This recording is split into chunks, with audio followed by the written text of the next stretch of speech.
Wow, योभन्दा बढी खुसी अरू के लाग्छ यार हामीलाई यार। वेस्ट इन्डिज जस्तो दुईपल्ट वर्ल्ड च्याम्पियन होइन जस्तो टिमलाई नेपालले पहिलोचोटि खेलिरहेको T20 सिरिजमा 2-0 अगाडि लिड गरिरहेको छ। त्योभन्दा ठुलो खुसी हाम्रो जस्तो हामी जस्तो तमाम नेपालीहरूलाई अरू के हुन्छ र यार, होइन?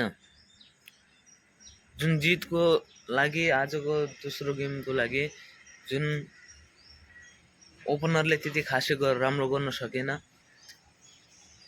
आरिफ शेख र सन्दीप जराको जुन त्यो 100 को पार्टनरसिप रहेको थियो, जसमा आरिफ शेख र सन्दीप जराले दुईटैले 50 हानेर हाम्रो टिमलाई यस्तै राम्रोले सम्हाल्यो नि, होइन?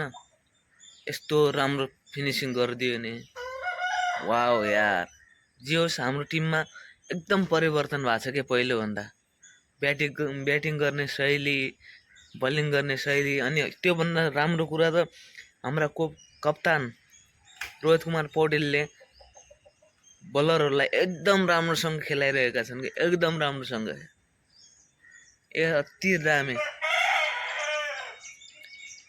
बलिङमा पनि धेरै लामो समयपछि आदिल आलमले कमब्याक गरेर 4 विकेट लग्यो, होइन? ब्याटिङमा पनि अलिकति भयो भने लास्टमा आएर राम्रै प्रदर्शन देखायो। खुसी लाग्यो, सब एकदम राम्रो प्रदर्शन। साथै अब यो सिरिजले अबका दिनहरूमा नेपाल धेरै ठुलो फाइदा दिनेछ, धेरै अवसर दिने सम्भावना धेरै छ। अबको अरू टेस्ट नेसनलहरूले पनि हामीलाई मौका दिने सम्भावना अति नै छ। अब आजको म्याचलाई पनि जितेर सिरिजलाई क्लिन चिट बनाएर आओस्, यही नै हाम्रो टिमलाई शुभकामना छ। र साथै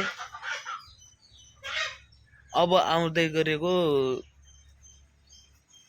वर्ल्ड कप क्वालिफायरको लागि पनि यस्तै प्रदर्शन जारी रहोस् भन्न चाहन्छु, होइन?